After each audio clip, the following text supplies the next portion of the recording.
में बच्चों जो भी पढ़ते हैं उसको एक बार रिवाइज कर लिया करो, उसमें कोई भी डाउट आए ना घर पे जाके तो पूछ लिया करो, है ना। Make it a habit. बहुत सारी नई नई चीजें केमिस्ट्री में तो स्पेशली यार एकदम ही अजीब अजीब सी चीजें पढ़ने वाले हैं। So make it a habit. VBT पढ़ लिया था हमने, उसके लिमिटेशंस भी देख लिए थे, है ना। सबको समझ में आ गए थे उसके लिमिटेशंस और ये VBT. Okay, so bonding is of two types. Bond VBT ने हमें बता दिया था कि कौन कौन एक्सेप्शन देता है, ये सब, है ना।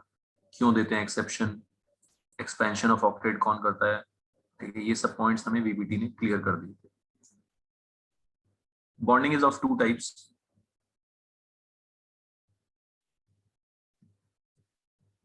एक होता है आयनिक या इलेक्ट्रोवैलेंट बॉन्ड, आपको ऑलरेडी पता ही है ये। Bond formed by complete transfer of electron, bond formed by complete transfer of electron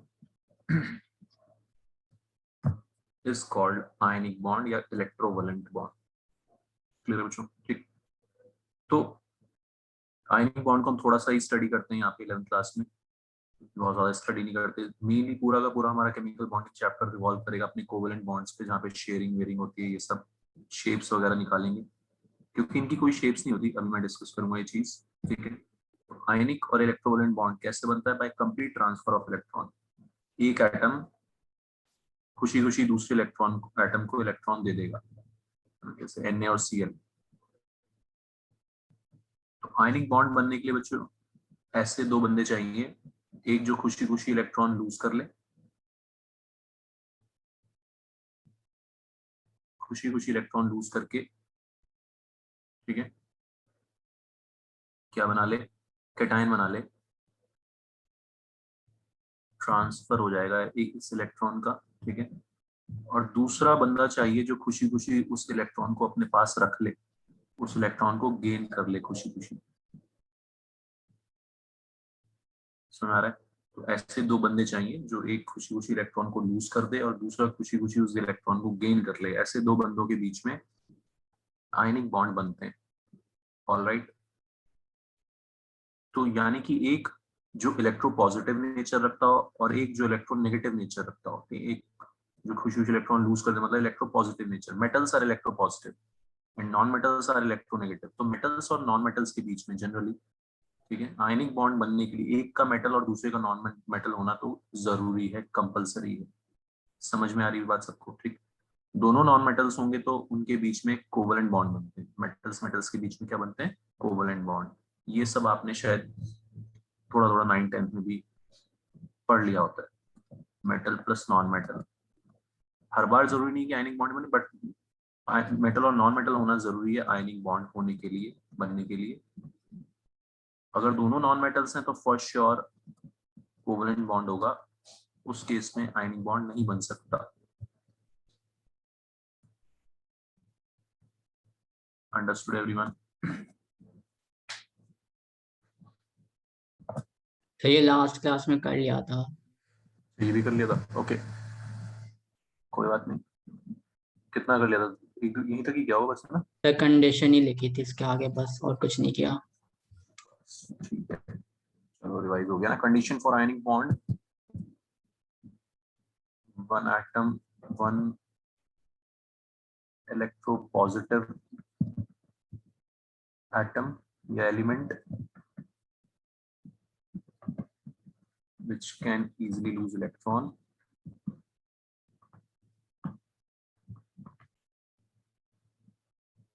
another electronegative atom या element which can easily gain electron। ठीक है बच्चों, समझ में आ गई थी बात सबको? ओके।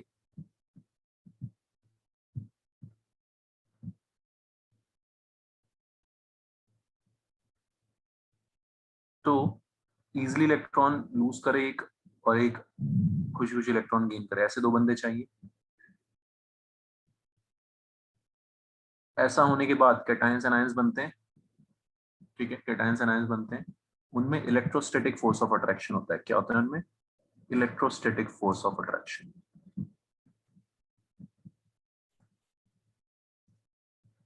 तो जो ionic bond is nothing but electrostatic force of attraction, ठीक है। कैटायंस एनायंस बन गए, इलेक्ट्रोस्टैटिक फोर्स ऑफ अट्रैक्शन आ जाएगा उनमें। कैटायंस एनायंस का शेप कोई खुद का ऐसा कोई शेप नहीं होता, उनकी पैकिंग होती है। बहुत सारे कैटायंस एनायंस, बहुत सारे कैटायंस एनायंस ऐसे अरेंजमेंट में चले जाते हैं, कैटायन के बाद एनायन, एनायन के बाद कैटायन, कैटायन के बाद एनायन, बहुत सारे कैटायंस एनायंस ऐसे आके जुड़ जाते हैं, इकट्ठे हो जाते हैं, स्ट्रॉन्ग पैकिंग बनाते हैं। क्या बनाते हैं? स्ट्रॉन्ग पैकिंग, आयनिक सॉलिड्स बनाते हैं। स्ट्रक्चर इनका हम सॉलिड स्टेट में 12th क्लास में पढ़ते हैं, इसलिए अभी हम इनके स्ट्रक्चर की बात नहीं करेंगे। समझ आ रही बात? हम इनकी प्रॉपर्टीज की बात करेंगे। तो कुछ जो कॉमन प्रॉपर्टीज है,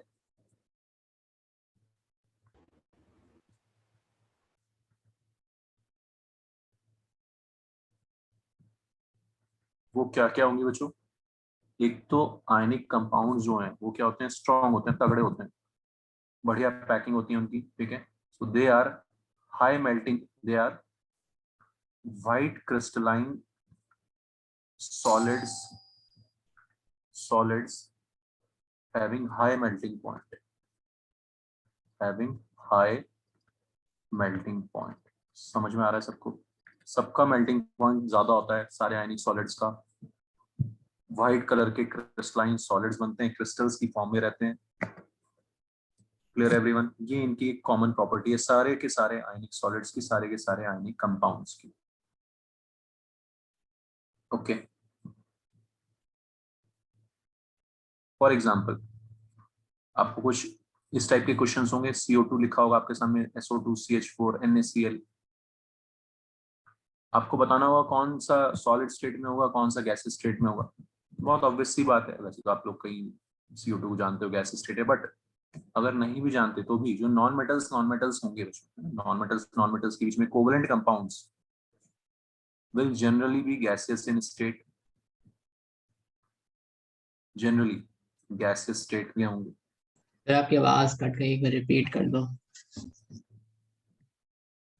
ओके, मैंने बोला ऋषित कि जैसे हमारे सामने एग्जांपल्स लिखे हुए हैं CO2 SO2 CH4 NaCl, ठीक है। मुझे बताना है कि कौन इसमें से गैसेस होगा, कौन सॉलिड होगा। तो एक इजी तरीका हो गया कि मैं निकाल लूं कि कौन आयनिक कंपाउंड है, आयनिक सॉलिड कौन है, ठीक है। तो जो आयनिक होगा वो जनरली कैसा होगा? सॉलिड स्टेट में होगा। समझ में आ रहा है? Yes sir. ठीक। तो CO2 हम जानते हैं नॉन मेटल है, कार्बन ऑक्सीजन दोनों। SO2 दोनों नॉन मेटल्स हैं, CH4 दोनों नॉन मेटल्स हैं। नॉन मेटल्स हैं तो कोवेलेंट कंपाउंड हो गया फॉर श्योर। बच्चों बात समझ आ रही सबको? कोई दिक्कत? NaCl एक मेटल एक नॉन मेटल, अब आप जानते हो, धीरे धीरे हम एग्जांपल्स देख लेंगे। तो आयनिक कंपाउंड है, कैसा कंपाउंड है? आयनिक। तो वो कैसा होगा? सॉलिड स्टेट में होगा, व्हाइट क्रिस्टलाइन सॉलिड होगा। समझ में आ गया सबको? इतना कोई दिक्कत यहाँ तक? तो आयनिक कंपाउंड्स पहचानना आसान है। जनरली फर्स्ट ग्रुप वाले सारे के सारे आयनिक कंपाउंड्स बनाएंगे, है ना। सेकंड ग्रुप वाले मोस्टली आयनिक कंपाउंड्स बनाते हैं, एक्सेप्ट बेरिलियम, है ना। आपको पता ही हो डायगोनल रिलेशनशिप, बेरिलियम थोड़ा सा छोटे एटम्स में थोड़ा सा अलग हरकतें होती हैं, वो सब आप धीरे धीरे एस ब्लॉक में पढ़ लोगे। But generally first second group वाले आयनिक कंपाउंड्स बनाते हैं। यहाँ तक बच्चों क्लियर है? कोई डाउट? एक और खासियत है इनकी, दे आयनाइज इन एक्वस सॉल्यूशन। पानी में क्या होता है इनके साथ? आयंस में ब्रेक हो जाते हैं, पानी में ये आयनाइज हो जाते हैं,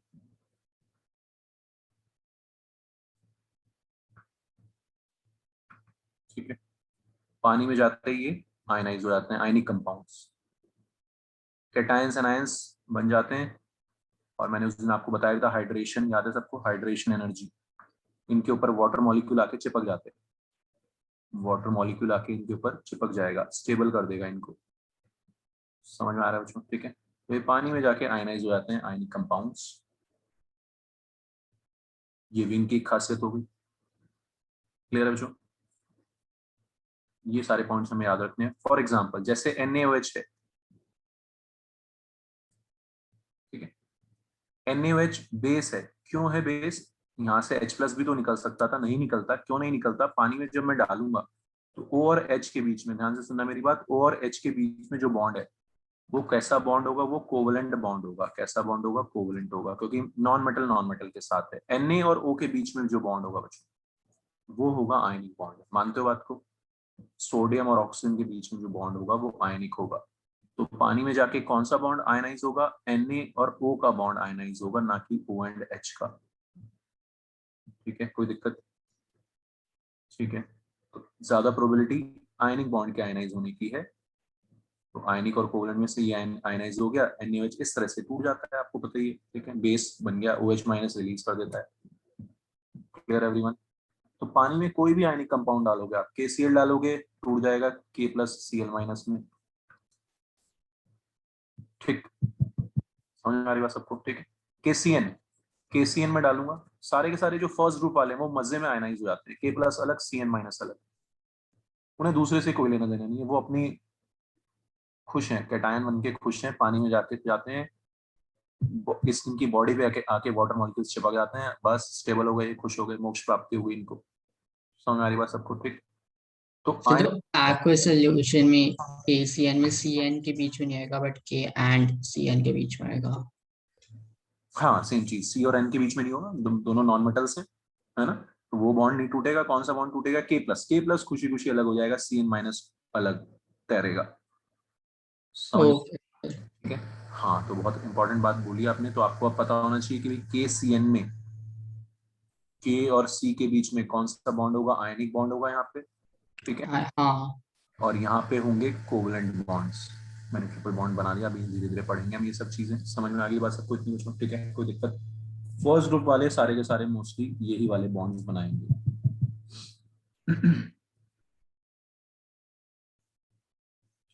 तो ये कुछ खासियत है, प्रॉपर्टीज है आयनिक बॉन्ड्स की, आयनिक कंपाउंड्स की। पानी में आयनाइज हो जाते हैं, एक दूसरे से कोई लेना देना नहीं है। क्योंकि एक दूसरे से क्यों लेना देना नहीं है? क्योंकि ऑक्टेट कंप्लीट है। Na+ इलेक्ट्रॉन का ट्रांसफर हो गया भाई, उसका भी ऑक्टेट कंप्लीट हो गया, उसका भी ऑक्टेट कंप्लीट हो गया। दोनों से, दोनों को अब एक दूसरे से कोई लेना देना नहीं है। Na+ अलग, Cl- अलग, अलग एंटिटी है, खुद अपने आप में है stable. Attraction cations and ions charges की वजह से अट्रैक्शन आ रहा है बस। क्लियर है बच्चों? ओके, नाउ लेकिन इसमें इंपॉर्टेंट चीज जो हमें पढ़नी है, that is Fajans rules. Fajan rule हमें हेल्प करते हैं कंपेयर करने के लिए। क्या कंपेयर करने के लिए? आयनिक कैरेक्टर या कोवलेंट कैरेक्टर कंपेयर करने के लिए, है ना? कोवलेंट कैरेक्टर और आयनिक कैरेक्टर कंपेयर करने में हेल्प करते हैं फजान रूल्स। Clear everyone? कैसे कंपेयर करते हैं, कैसे हेल्प करते हैं, समझते हैं इसको।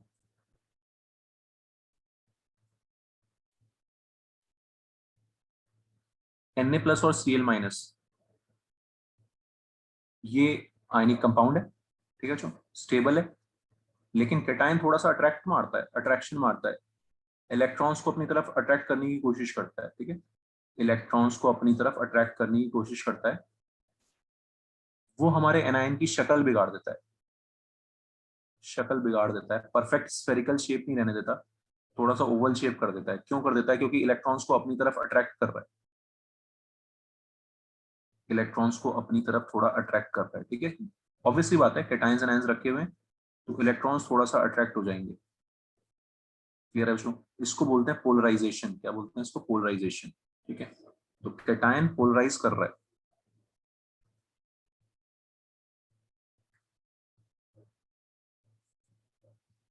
ठीक है, कैटायन पोलराइजेस एनायन,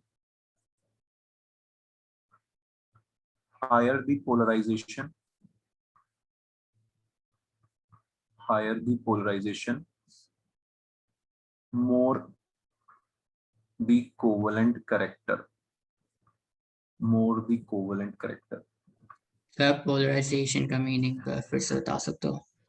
फिर से बताता हूँ, एक मिनट को, थोड़ा सा 1-2 मिनट लगेगी बस इसको समझने में, 2 मिनट में समझ आ जाएगा। अच्छा, पोलराइजेशन का मतलब होता है पोलराइज करना, है ना? शक्ल बिगाड़ देना। अगर परफेक्ट आयनिक कंपाउंड कैसे होते हैं, परफेक्ट आयनिक कंपाउंड की एक दूसरे से कोई लेना देना ना हो, परफेक्ट स्फेरिकल शेप, Na+ रखा हुआ है, Cl मतलब माइनस रखा हुआ है, एक दूसरे को कोई लेना देना नहीं है। लेकिन ऐसा होता नहीं है, Na+ थोड़ा सा अट्रैक्शन मारता है, मारेगा इलेक्ट्रॉन्स को अट्रैक्ट करेगा करेगा अपनी तरफ, क्योंकि कैटायन है। फिर ठीक है ऋषित, यस सर। तो इलेक्ट्रॉन्स थोड़ा सा एक साइड को हल्के से अट्रैक्ट हो जाएंगे, खिसक जाएंगे। परफेक्ट स्फेरिकल शेप नहीं रहेगी, शेप थोड़ी ओवल जैसी, अंडे जैसी बन जाएगी। समझ आ रहा है? तो सर तो उसी को पोलराइजेशन बोलते हो। हाँ, इसी को पोलराइज बोलते हैं, पोलराइजेशन बोलते हैं, इलेक्ट्रॉन्स को अपनी तरफ अट्रैक्ट करना। पोलराइजेशन का मतलब क्या है, इलेक्ट्रॉन्स थोड़ा इधर को अट्रैक्ट हो गए, है ना, न्यूक्लियस उधर को शिफ्ट हो जाएगा, एक तरफ इलेक्ट्रॉन शिफ्ट हो गए, एक तरफ न्यूक्लियस शिफ्ट हो जाएगा, न्यूक्लियस उधर को शिफ्ट हो गया, तो ये पोलराइज हो गया, नेगेटिव और पॉजिटिव एंड क्या हो गए, थोड़ा सा अलग अलग हो गए, उसको पोलराइजेशन बोलते हैं। ठीक है ऋषित? ओके। हाँ, तो बच्चों ये पोलराइजेशन होना, ये कोवेलेंट कैरेक्टर की निशानी है। किसकी निशानी है? Covalent character. ठीक है, तो अभी फजान रूल जब हम लिखेंगे तो आपको क्लियर हो जाएगा, और उसको हम दूसरे तरीके से समझ लेंगे तो बहुत आसान लगने लगेगा। तो cation polarises anion, higher the polarisation more the covalent character. बताओ बच्चों, यहाँ तक समझ में आ गई? इस लाइन में किसी को कोई डाउट? नव्या, गर्व, कार्तिक, हर्षमृत, नो सर। आ रहा है? हर्षुल, कोई? Yes sir. Very good. तो ये चीज है जो है ना, और कौन ज्यादा पोलराइज करेगा? छोटा कैटायन, चार्ज डेंसिटी पढ़ा है हमने थर्ड चैप्टर में। छोटा कैटायन, छोटे कैटायन पे चार्ज डेंसिटी ज्यादा होगी, तो Li+ will have more polarizing power। ठीक है, smaller cation has higher polarizing power। इसमें कोई डाउट बच्चों किसी को? Due to more charge density.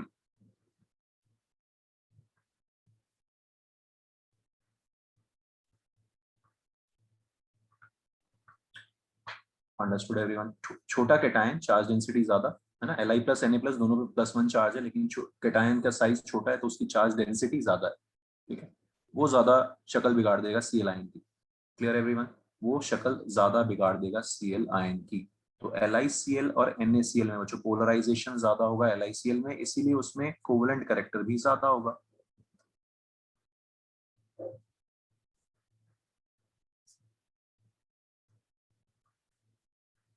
तो अब इस पॉइंट पे फजान ने अपना रूल दिया है, और उसको सोचने का बहुत आसान सा तरीका, दूसरा तरीका भी आसान है, लेकिन हमें है ना, हमें फजान की इज्जत रखनी पड़ती है थोड़ी, तो उसके तरीके से भी हमें समझना है।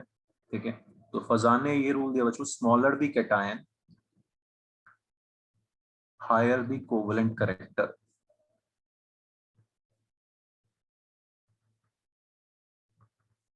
ये फजान रूल है।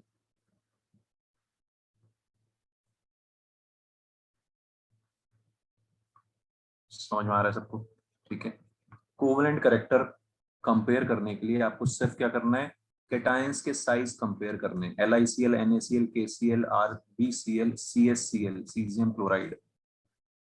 समझ में आ रही बात बच्चों? ठीक है, जितना छोटा कैटायन उसमें कोवेलेंट कैरेक्टर उतना ज्यादा, उतनी ज्यादा वो शक्ल बिगाड़ देगा सामने वाले बंदे की।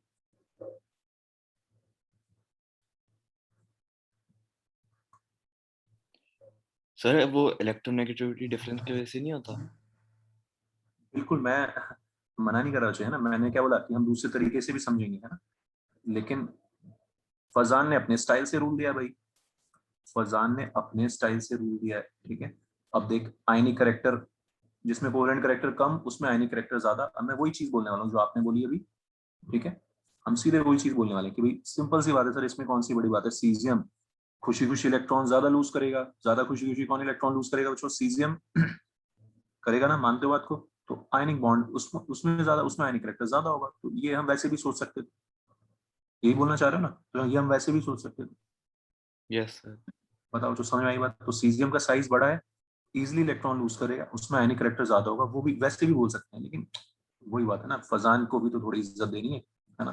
तो रीजनिंग अगर स्कूल वगैरह में आएगी, फजान रूल लिखने के लिए आएगा, तो आपको इस तरह से लिखना है। उसने ये बात बोली कि smaller the cation higher the polarising power and covalent character, higher the covalent character. बताओ समझ में आया सबको दोनों चीज? Anyone, any doubt? तो बच्चों हम आयनिक कंपाउंड्स ही हैं सारे के सारे, लेकिन हमें थोड़ा बहुत कोवलेंट करेक्टर भी रहता है। 100% आयनिक कुछ नहीं होता, लेकिन थोड़ा थोड़ा आयनिक करेक्टर है। सबसे ज्यादा आयनिक करेक्टर किसमें? लिथियम के कंपाउंड्स में सबसे ज्यादा आयनिक करेक्टर पाया जाता है। Understood everyone? अब जो हम इसको क्या यूज करेंगे, कैसा यूज करेंगे, इसका सिंपल सा यूज करेंगे कि भाई जिसका आयनिक करेक्टर ज्यादा उसका मेल्टिंग पॉइंट ज्यादा, खत्म बात, है ना। तो हमें क्वेश्चंस करने होंगे इनऑर्गेनिक में, तो हम लॉजिक लगा के हमसे पूछेंगे यार बताओ किसका आयनिक करेक्टर ज्यादा, किसका मेल्टिंग पॉइंट ज्यादा होगा। तो हम सिर्फ क्या करेंगे, मजे में आयनिक करेक्टर कंपेयर करेंगे यार, है ना। आयनिक करेक्टर ज्यादा तो मेल्टिंग पॉइंट ज्यादा। समझ में आ रही बात सबको? क्योंकि आयनिक कंपाउंड्स है हायर मेल्टिंग पॉइंट। बताओ जो सबको रीजन समझ में आ गया क्यों पढ़ रहे हैं हम आयनिक करेक्टर? ठीक है, इजी है। ठीक, तो छोटा कैटायन मतलब कोवेलेंट करेक्टर ज्यादा, बड़ा कैटायन मतलब आयनिक करेक्टर ज्यादा। ये आपको अच्छे से याद रख लेना है।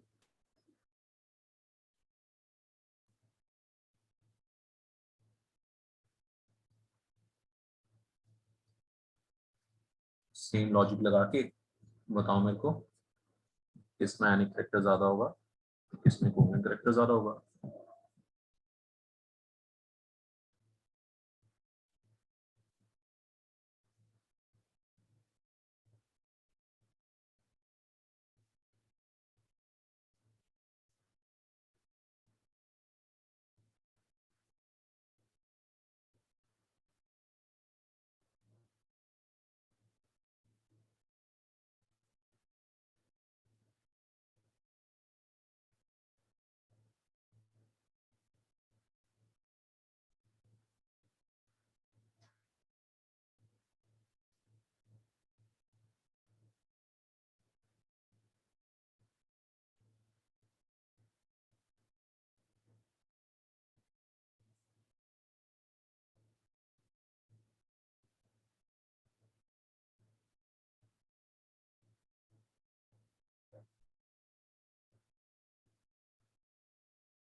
हाँ जी, जो कर लिया सबने, आसान है। Na+ है ना, हम किसका आंसर मिल जाए किसी ने? Yes right Harsimrat, very good. तो जो क्या करना है हमने, कैटायंस और एनायंस को, मतलब कैटायंस का साइज कंपेयर करना है यार। Clear everyone? तो इतनी सी बात है, कैटायन आपको पता है एल्यूमिनियम आयन सबसे छोटा होगा साइज में, ज्यादा चार्ज है उसके ऊपर, चार्ज डेंसिटी ज्यादा होगी, कोवेलेंट करेक्टर ज्यादा हो जाएगा। छोटा कैटायन मतलब कोवेलेंट करेक्टर ज्यादा। सिंपल, बहुत सिंपल। इतनी सी बात आपको याद रख लेनी है यार। और आयनिक करेक्टर किस में ज्यादा? NaCl में ज्यादा। ऑब्वियसली वैसे ही बता सकते हो जैसे आपने बताया कि भाई कि सर ये सोडियम खुशी खुशी इलेक्ट्रॉन लूज करेगा, सबसे खुशी खुशी सबसे ज्यादा इजीली इलेक्ट्रॉन लूज करेगा सोडियम, इसलिए उसका आयनिक करेक्टर ज्यादा। क्लियर है बच्चों? पहला ये रूल फजलान ने, है ना, इतनी सी बात को फजलान ने इतने स्टाइल में बताया भाई, है ना। हम ऐसे ही, हमसे पूछ लेते हम ऐसे ही बता देते, ठीक है। लेकिन उसको भी अपना नाम स्टैब्लिश करना था मार्केट में, तो उसने अपना नाम अपने नाम से रूल बना दिया, ठीक है। तो छोटा कैटायन मतलब कोवेलेंट करेक्टर ज्यादा। उल्टा हो जाएगा बच्चों एनायंस के केस में, एनायन बड़ा होगा तो कोवेलेंट करेक्टर ज्यादा होगा, ठीक है। Larger the anion, higher the covalent character, sorry, higher the covalent character, है ना। जैसा मेटल्स में होता है नॉन मेटल्स में उल्टा होता है। ये लॉजिक लगा के आप याद रख लोगे, छोटा कैटायन मतलब ज्यादा कोवेलेंट करेक्टर, बड़ा एनायन मतलब ज्यादा कोवेलेंट करेक्टर। I- की शक्ल आसानी से बिगड़ जाएगी क्योंकि साइज बड़ा है, तो उसका न्यूक्लियस का कंट्रोल इलेक्ट्रॉन्स पे कम होगा, वो ज्यादा खिंच जाएंगे, ठीक है। F- छोटा है, अपने इलेक्ट्रॉन्स को पकड़ के रखेगा न्यूक्लियस उसका, ठीक। तो बड़े एनायन में कोवेलेंट करेक्टर ज्यादा। Understood everyone?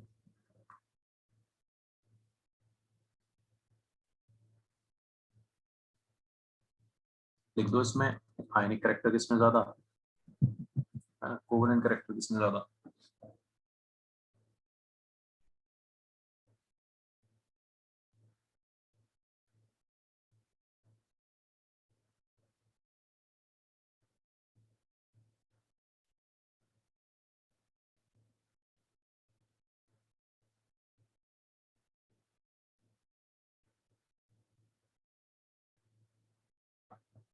तो बच्चों बेसिकली हम यहाँ पे आयनिक कंपाउंड्स में कोवेलेंट कैरेक्टर स्टडी कर रहे हैं, किसमें थोड़ा थोड़ा कोवेलेंट कैरेक्टर है। समझ में आ रही मेरी बात सबको? ठीक है, तो NaI में कोवेलेंट कैरेक्टर सबसे ज्यादा,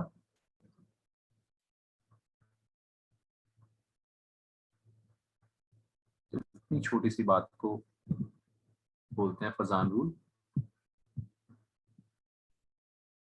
क्लियर एवरीवन? और NaF में आयनिक कैरेक्टर सबसे ज्यादा हो जाएगा।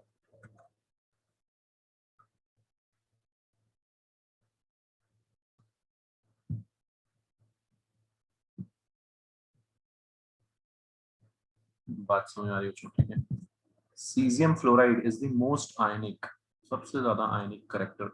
सबसे बड़ा कैटायन ले लिया हमने, सबसे छोटा एनायन ले लिया। मानते हो बात को? ठीक है, सबसे बड़ा कैटायन, सबसे छोटा एनायन, मोस्ट आयनिक हो गया हमारा सीजियम फ्लोराइड। ठीक है, कंफ्यूजन तो नहीं होगा कोई? दिमाग में क्लियर है सबकी बात? छोटा कैटायन मतलब ज्यादा कोवेलेंट कैरेक्टर, बड़ा कैटायन मतलब ज्यादा आयनिक कैरेक्टर। तो सबसे बड़ा कैटायन लिया, सबसे छोटा एनायन लिया, मोस्ट आयनिक कैरेक्टर आ गया। क्लियर है बच्चों? इतनी सी बात को क्या बोलते हैं? फजान रूल। इतना सा आयनिक कंपाउंड हमने पढ़ना है, क्योंकि यहाँ पे हमने आयनिक कंपाउंड्स का ना स्ट्रक्चर पढ़ना है ना कुछ पढ़ना है, सिर्फ आयनिक बॉन्ड्स क्या होते हैं वो पता होना चाहिए। Moving forward, covalent bonds, covalent compounds most important हमारे लिए, बहुत हमने इनके बारे में। Covalent bonds, bond formed by sharing of electrons, ये आप जानते हो, bond formed by sharing of electron.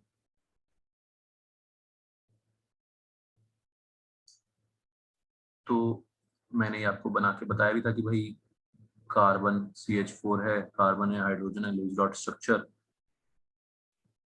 ठीक है, ये कार्बन के इलेक्ट्रॉन्स 4, ये हमारे हाइड्रोजन के इलेक्ट्रॉन्स 4। ठीक है बच्चों, तो क्या सीन बना था कि भाई ये हाइड्रोजन के डुएट हो गए,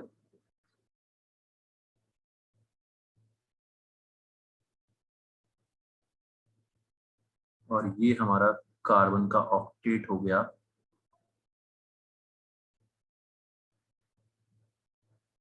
अब बच्चों इसमें और आयनिक बॉन्ड में देखो, वहां पे एक दूसरे से रिश्ते नाते खत्म हो गए थे, एक इलेक्ट्रॉन उसने निकाल के उसको दे दिया, अब दोनों को एक दूसरे की जरूरत नहीं है, दोनों का ऑक्टेट कंप्लीट हो गया। यहाँ ऐसा नहीं है, यहाँ लुइस की आत्मा कभी भी आ सकती है ऑक्टेट देखने, तो इन्हें साथ ही रहना है, इन्हें ऐसे ही रहना है ना। लुइस कभी भी आके बोलेगा दिखाओ भाई कहाँ है ऑक्टेट तुम्हारा, है ना?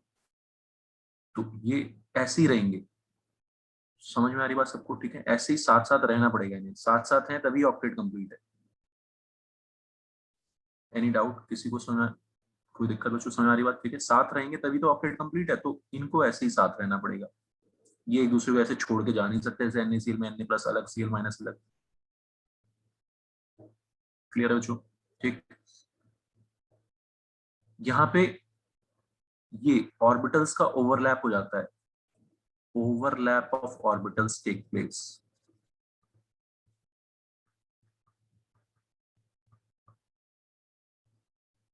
Overlap of orbitals take place, orbitals एक दूसरे के ऊपर चढ़ जाते हैं, ऐसे ओवरलैपिंग हो जाती है। शेयरिंग करने के लिए करना पड़ेगा, ओवरलैप करना पड़ेगा ऑर्बिटल्स को। समझ में आ रहा है बच्चों? ठीक है, मैंने वहां पे बताया भी था आपको कि VBT क्यों गलत प्रूव हुई थी, है ना, कि 2s और 1s, याद है सबको? 2s और 1s का ओवरलैप होगा, क्या बोलते हैं बच्चों उसको? Overlap of orbitals. ठीक है, ऑर्बिटल्स का ओवरलैप होता है, जितना ज्यादा ओवरलैप होता है उतना स्ट्रॉन्ग बॉन्ड होता है, ये ओवरलैप कर रहे हैं। समझ में आ रही बात? कार्बन का 2p और 1s, कार्बन का 2p और हाइड्रोजन का 1s ओवरलैप कर रहे हैं। अब समझ आ रहा है सबको ओवरलैप का मतलब? ठीक है, तो ऑर्बिटल्स एक दूसरे के ऊपर ओवरलैप कर जाते हैं। Understood everyone? ठीक, कार्बन का 2py और हाइड्रोजन का 1s ओवरलैप कर रहे हैं। ठीक है, तो VBT की लिमिटेशन यही थी कि VBT के हिसाब से बॉन्ड लेंथ सबकी अलग अलग आनी चाहिए। क्लियर है बच्चों सबको, कोई दिक्कत यहाँ तक? तो कोवेलेंट बॉन्ड्स में overlap of orbitals take place. बहुत मजेदार चैप्टर है, आसानी आराम से सोच समझ समझ के आपको करना है।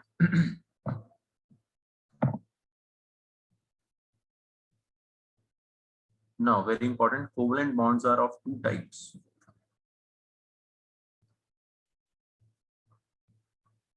दो तरह के कोवेलेंट बॉन्ड्स क्लासिफिकेशन है। सबसे पहली चीज हम जो पढ़ रहे हैं, sigma bond and pi bond. Sigma, इस सिंबल से डिनोट करेंगे सिग्मा बॉन्ड। सिग्मा बॉन्ड्स क्या होते हैं? Bonds formed by head on overlap, head on overlap of orbitals. जब ऑर्बिटल्स के बच्चों सिर से सिर टकराएंगे, हेड ऑन कोलिजन, समझते हो आप? हेड ऑन कोलिजन, सिर से सिर टकराएंगे, तो उसको हम सिग्मा बॉन्ड बोलते हैं। क्या बोलते हैं उसको? Sigma bond. Clear everyone? 1s एक दूसरे को अप्रोच करेंगे बॉन्डिंग करने के लिए, तो क्या होगा? सिर से सिर टकरा जाएंगे उनके, कैसा बॉन्ड बनेगा? Sigma bond. 2s एक दूसरे को अप्रोच करेंगे, सिर से सिर टकरा जाएंगे उनके, कैसा बॉन्ड बनेगा बच्चों? Sigma bond.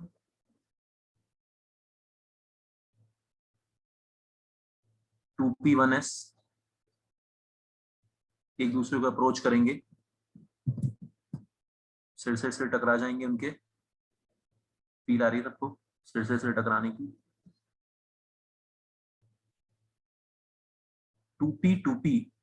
2px अगर x एक्सिस के अलोंग एक दूसरे को अप्रोच करेंगे, 2px अगर x एक्सिस के अलोंग एक दूसरे को अप्रोच करेंगे तो भी सिर से सिर टकरा जाएंगे उनके, है ना? वही जब सिग्मा बॉन्ड पढ़ रहे हैं तो उसी के एग्जांपल मिलेंगे, जब हम दूसरा पढ़ेंगे तब उसके एग्जांपल मिलेंगे। बताओ जो समझ में आगे सबको हेड ऑन ओवरलैप का मतलब? ठीक है, यस सर। दूसरा जब पढ़ेंगे तब समझ में आएगा कि दूसरे का मतलब क्या है, वो क्या रहा है दूसरे में। ठीक है, तो sigma bond, head on overlap of orbitals. दूसरा होता है बच्चों पाई बॉन्ड।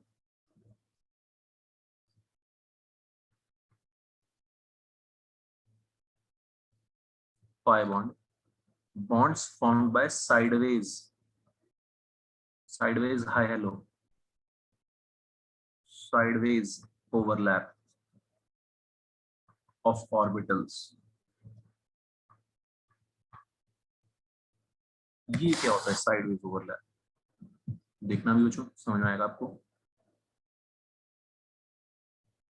जब P के, जब P px py pz तीनों एक साथ होते हैं, एक px है एक py है, ठीक है, एक pz है, इसके परपेंडिकुलर होगा, बना नहीं सकते मेरी स्क्रीन के परपेंडिकुलर। जब ये एक दूसरे को अप्रोच करेंगे बच्चों, तो ध्यान से सुनना मेरी बात, px जब ये x एक्सिस के अलोंग एक दूसरे को अप्रोच करेंगे तो px का तो सिर से सिर टकरा जाएगा, लेकिन py में क्या होगा? वो एक दूसरे के क्या है? पैरेलल है।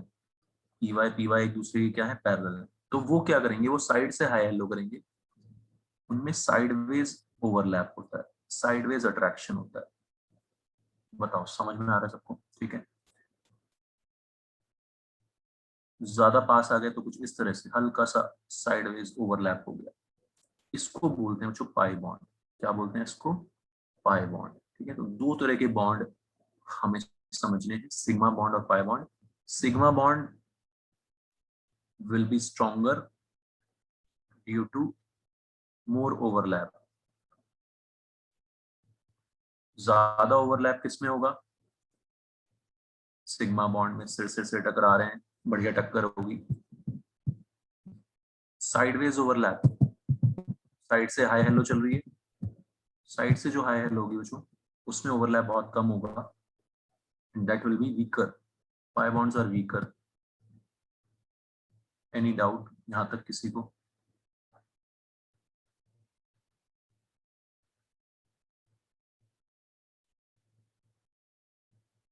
बता दो, कोई दिक्कत नहीं आता कुछ। No sir.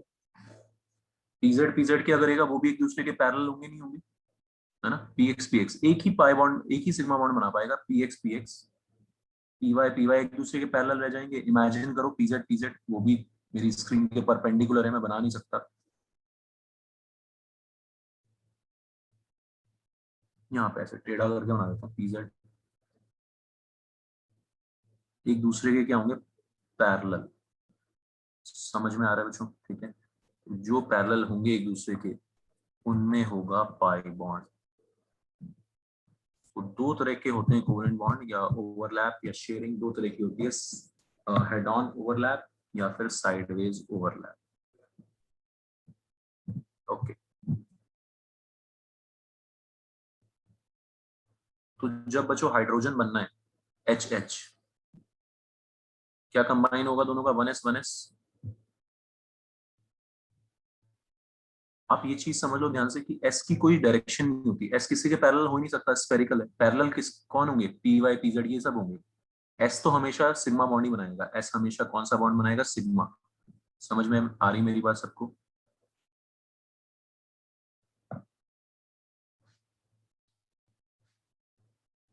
ठीक है, तो अब हम देखेंगे कौन कैसा बॉन्ड बना रहा है।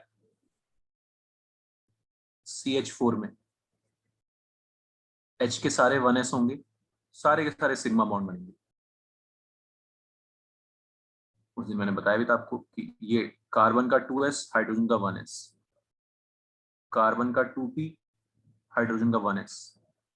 1s की कोई डायरेक्शन ही नहीं है, जहां से, है ना, हाइड्रोजन उसी डायरेक्शन में अप्रोच कर लेगा जहां पे वो है। S हमेशा सिग्मा बॉन्ड बनाएगा।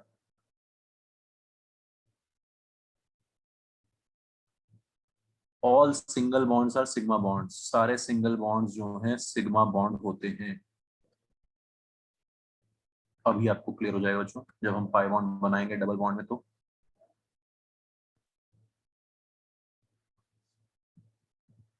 ठीक है, तो बहुत इंपॉर्टेंट चीज है ये। अब देखो, O2 जब बनेगा, O2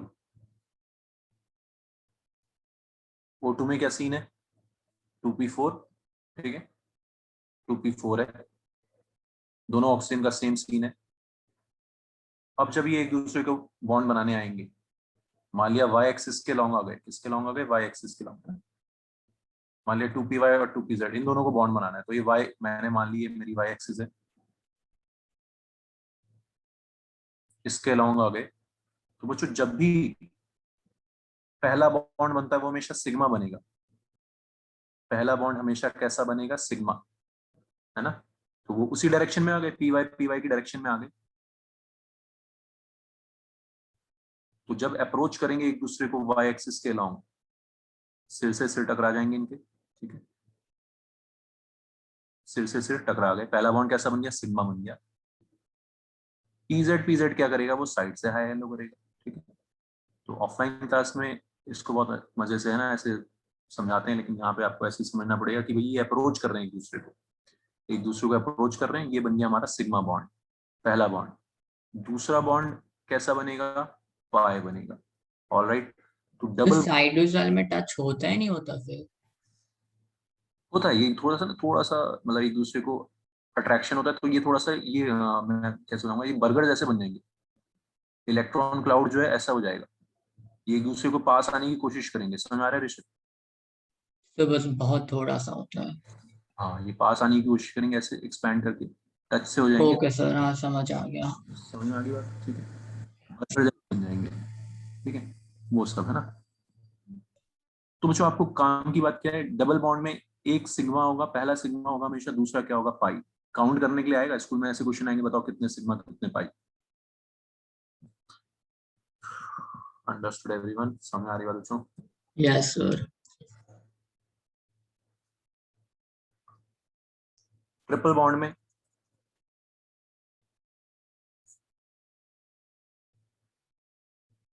तीनों ने बॉन्ड बनाना है, पीएक्स पीवाई पीजेड, तीनों ने। पहला ही बॉन्ड बस सिग्मा बन पाएगा, जो एक दूसरे को अप्रोच करेंगे। पी एक्स अगर एक्स एक्सिस के लॉन्ग अप्रोच कर रहे हैं तो पी एक्स बना लेंगे, अगर वाई एक्सिस के लॉन्ग अप्रोच, जो भी एक्सिस के लॉन्ग अप्रोच करेंगे वो पहला बॉन्ड सिग्मा होगा, बस काम खत्म। बाकी दोनों क्या बनेंगे बच्चों, पी वाई क्या बनेगा, पाई, पी जेड जो हम इस स्क्रीन पे नहीं बना सकते, स्क्रीन के परपेंडिकुलर, वो भी कैसा होगा, पैरेलल होगा, पाई बनेगा। समझ में आया भाई? तो ट्रिपल बॉन्ड में एक सिग्मा, बाकी दोनों पाई। बताओ जो समझ में आई सारी कहानी यहाँ तक? ठीक है, तो थोड़ी सी नई चीज है इसलिए इसको मैंने आराम से एक एक चीज समझाई है आपको। अब आपको, है ना, ऐसे बोल सकता था मैं, ये याद कर लो ट्रिपल बॉन्ड में एक सिग्मा दो पाई, है ना, कहीं मतलब स्कूल वगैरह में ऐसे पढ़ा देंगे आपको, ऐसे याद कर लो, लेकिन हमने इसको थोड़ा समझ के किया कि क्यों ऐसा हो रहा है। समझ में आया आप लोगों को? अब आपको याद सर है एक सिग्मा दो पाई। हाँ जी। अगर नंबर ऑफ सिग्मा बॉन्ड्स पूछेगा तो लोग 1 बोलेगे या फिर 3 बोलेगे, क्योंकि लाइक 3 एक्सिस में बन सकता है। नहीं, अभी देखो क्वेश्चन, ठीक है, पहले समझ आ गया कि सिग्मा, सिंपल सा फंडा ये तो समझ आ गया ना सबको, सिंगल बॉन्ड है तो सिग्मा होगा वो, यस सर। ट्रिपल बॉन्ड होगा तो क्या होगा, एक सिग्मा दो पाई। बच्चों दो एटम्स के बीच में मैक्सिमम नंबर ऑफ बॉन्ड बन सकते हैं तीन, तीन से ज्यादा बॉन्ड आपको दिखेंगे नहीं। अंडरस्टूड? सर ओके सर, समझ आ गया। Maximum number of bonds between two atoms is three. तीन से ज्यादा, ट्रिपल बॉन्ड से ज्यादा आपको दिखेगा नहीं कहीं पे। ओके बच्चों, आपने पढ़ा है ऑर्गेनिक में 10th क्लास में इथाइन का स्ट्रक्चर, इथाइन याद है सबको? बताओ इसमें कितने सिग्मा है कितने पाई है? 3 सिग्मा एंड 2 पाई। यस।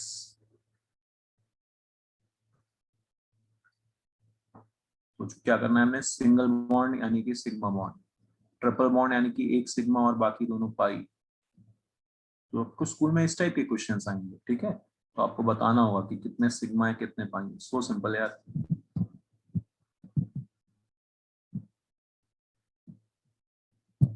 हाँ जी, यहाँ तक क्लियर है सबको? Any doubt anyone? और ना समझ में आ रहा है? Kartik, Nandita, Navya, any doubt? No sir. सामने श्रेया, समझ में आ गई सबको बात? ठीक है, तो सिग्मा और पाई आप लोग निकाल लोगे, कैसे निकालते हैं, कैसे काउंट करते हैं, सिग्मा बॉन्ड होता क्या है, पाई बॉन्ड होता क्या है, समझ में आ गया सबको? Sigma bond form by head on overlap, बढ़िया ओवरलैप, तगड़ा ओवरलैप, और sideways overlap is pi bond. मजबूरी में बन रहा है पहला बॉन्ड, ये बनाना तो सिग्मा ही चाहते थे, एक बॉन्ड बनने के बाद सिग्मा बनने के बाद दूसरा सिग्मा बन नहीं सकता, आपके सामने है ये चीज, है ना, एक बॉन्ड सिग्मा बनने का दूसरा सिग्मा बन पाएगा कि नहीं बन पाएगा? फिर अब देखो यहाँ पे है ना, ये सिग्मा बना के बैठ गए, अब वो जो एक दूसरे के पैरेलल हैं पाई बना सकते हैं, ठीक है, साइडवेज ही ओवरलैप कर सकते हैं, ठीक है, वो वाला ओवरलैप कम ही होगा हमेशा, ठीक है।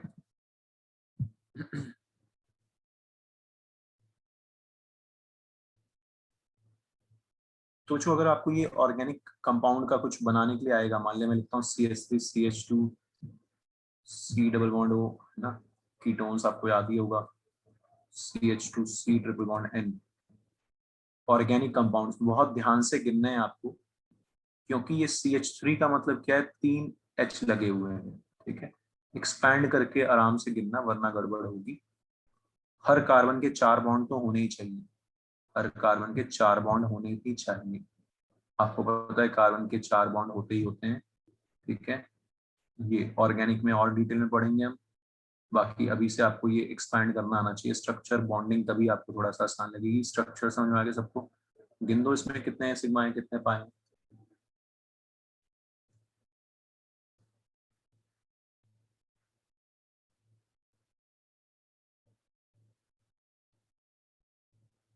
13 सिग्मा एंड 3 पाई।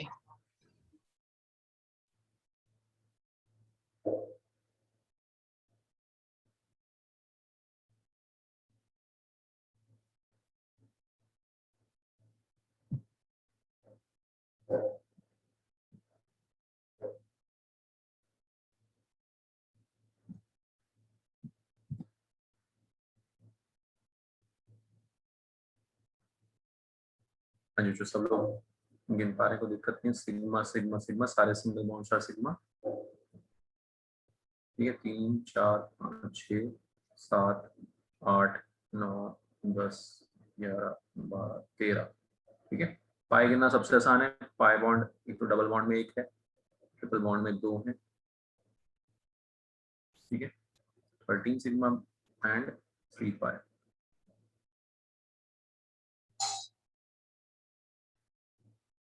क्लियर है बच्चों, कहानी समझ आ रही है? सिग्मा पाई बॉन्ड्स की, ठीक।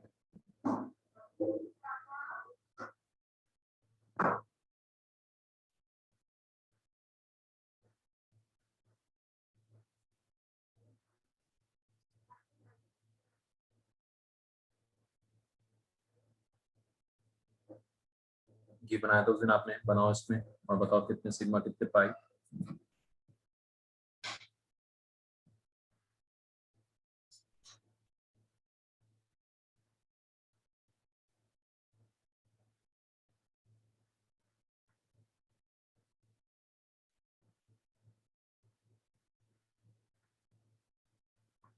फोर सेगमेंट 2 पाई। ये भी करो नीचे वाला।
हाँ जी, हो गया जो। ये एक्सपैंड करना पड़ेगा इसको पूरा अच्छे से एक्सपैंड करके। XeO2F2 तो आसान है, दो डबल बॉन्ड होते हैं उसमें और दो क्या होते हैं सिंगल, राइट। तो बच्चों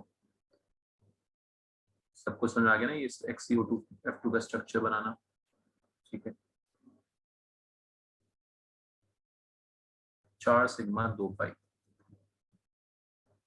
सर नीचे वाले में क्या 15 सिग्मा बॉन्ड्स होंगे? काउंट कर लेते हैं। तो बच्चों एक तो मैंने आपको बताया कि इसको एक्सपैंड कर दो, है ना। CH3, हर कार्बन के 4 बॉन्ड होने चाहिए। CH डबल बॉन्ड CH, समझ आ रहा है। ऐसे ऐसे हाइड्रोकार्बन हमें ऑर्गेनिक केमिस्ट्री में करना है, तो ये अभी से इनसे दोस्ती कर लेंगे ऑर्गेनिक कंपाउंड्स से। Clear everyone? नो डाउट, ये बन गया, ठीक है। अब ये सिंगल बॉन्ड सारे सिग्मा 3 4 5 6 7 8 9 10 11 12 13 14 15 16, देखने में 16 आ रहे मेरे तो। 1 2 3 4 5 6 7 8 9 10 11 12 13 14 15 16, 16 आ रहे शायद ना, ठीक है। रौनक पाई गिनना बहुत आसान होता है, डबल बॉन्ड में 1 पाई, ट्रिपल बॉन्ड में 2 पाई यहाँ पे और 2 पाई यहाँ, अच्छा 1 पाई ये रहा,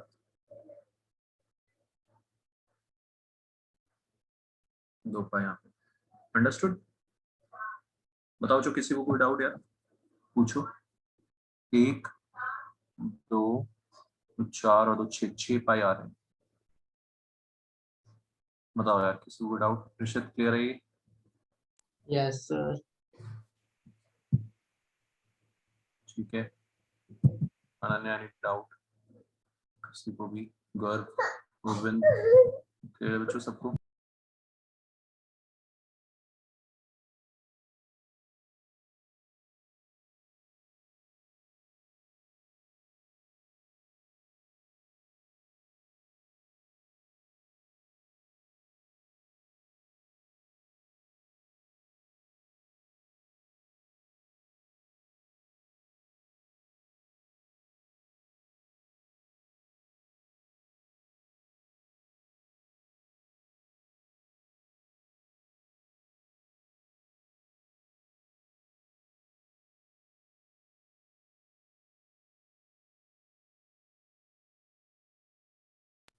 बच्चों ये बेंजीन रिंग है ना, बेंजीन रिंग से आपका बहुत पाला पड़ेगा ऑर्गेनिक्स में। बेंजीन रिंग ऐसी होती है कुछ, ठीक है। C6H6 क्या बोलते हैं इसको? C6H6। सोचो हाइड्रोजन कहाँ होंगे? यहाँ पे 6 हाइड्रोजन लगे होते हैं, तो ये सारे कार्बन हैं, ठीक है। समझते हो सब लोग ये चीजें, है ना? जब ऑर्गेनिक जब हम पढ़ेंगे बच्चों तो जहाँ पर भी लाइंस खत्म हो रही है, जहाँ से लाइन स्टार्ट हो रही है वहाँ पे कार्बन होते हैं बेसिकली, कार्बन कार्बन कार्बन, ठीक है। तो ये बेंजीन रिंग बोलते हैं इसको, C6H6। बताओ इसमें कितने सिग्मा कितने पाए?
हो गया ना बच्चों? बताओ यार। So 6 sigma and 3 pi. 6 नहीं यार, सिग्मा 3 पाए तो ठीक है, साफ साफ दिख रहे हो तो।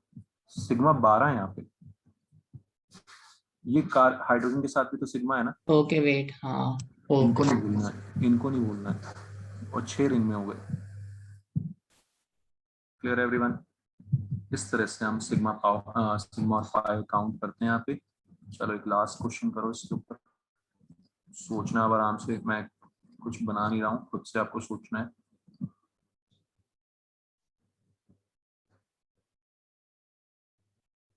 चलो बस करो।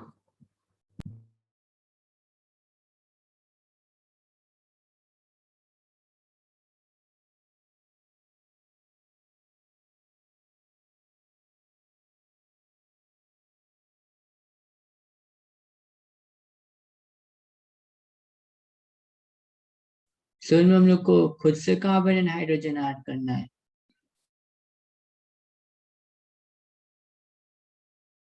यस, थोड़ा सा स्ट्रक्चर है ना, तभी स्ट्रक्चर से दोस्ती होगी, कैसे बनेगा बिल्कुल ओके सर, ओके। से हाइड्रोजन।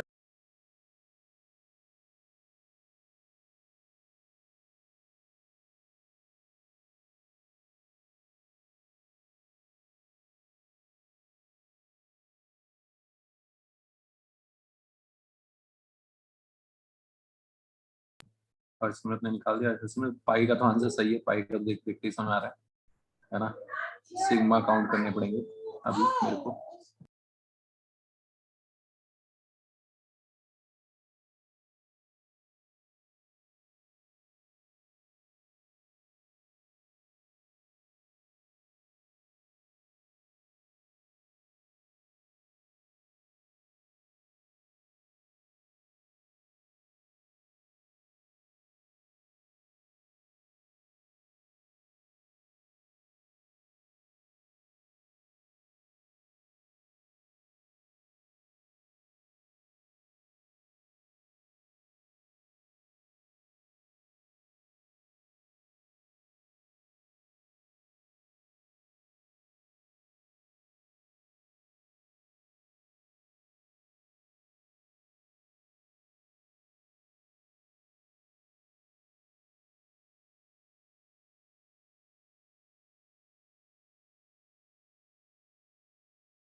हाँ जी, सबने ये बताया, श्रेया ने बताया 12 सिग्मा। अच्छा 17, प्रेषित में 17।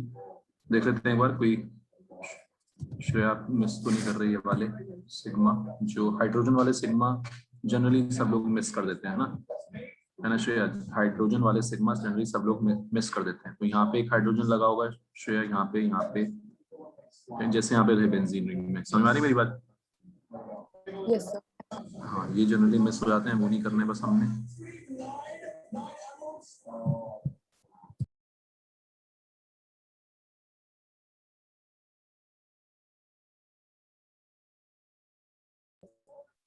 ठीक है, यहाँ पे नहीं होगा हाइड्रोजन बस, क्योंकि हाइड्रोजन की जगह ये आ जाता है ना। आपको ये चीज समझनी है, बाद में धीरे धीरे ऑर्गेनिक में भी समझोगे। कार्बन के 4 से ज्यादा हाइड्रोजन बॉन्ड नहीं हो सकते। 2, 1, 2, 3, 4, ठीक है। एक्स्ट्रा एच, यहाँ एच तो यहाँ पे हो नहीं सकता। यहाँ पे जो कार्बन है उसके 1, 2, 3, तो एक एच होगा ही होगा। ऑर्गेनिक में अंडरस्टूड होता है कि जहां पर वैलेंसी पूरी करनी है वहां पे हाइड्रोजन लगा दो कार्बन के साथ। ठीक है, समझ में आ रहा है बच्चों? ओके, अब हम इसके सिग्मा काउंट कर देंगे। 1, 2, 3, 4, 5, 6 रिंग के 12, सही कर रहा हूँ ना? हाँ, 12, 13, 14 और 3, 17। ठीक है, 17 सिग्मा आएंगे। Very good. किसी को भी दिक्कत हो तो बच्चों बता दो काउंट करने में। 17 सिग्मा और 5 पाई।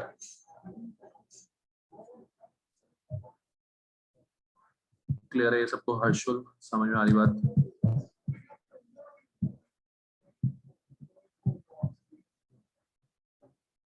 कार्तिक, नव्या, ठीक है।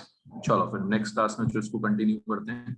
आज हमने देखा सिग्मा बॉन्ड क्या होते हैं, पाई बॉन्ड क्या होते हैं, बहुत इंपॉर्टेंट चीज देखी, इसको आप अच्छे से देख लेना सब लोग। आयनिक बॉन्ड्स देखे, आयनिक कंपाउंड्स क्या होते हैं, परेशान रूल देखे, ये 2-3 पॉइंट्स अच्छे से कर लेना सब लोग। ठीक है, चलो bye everyone. Yes sir, thank you sir.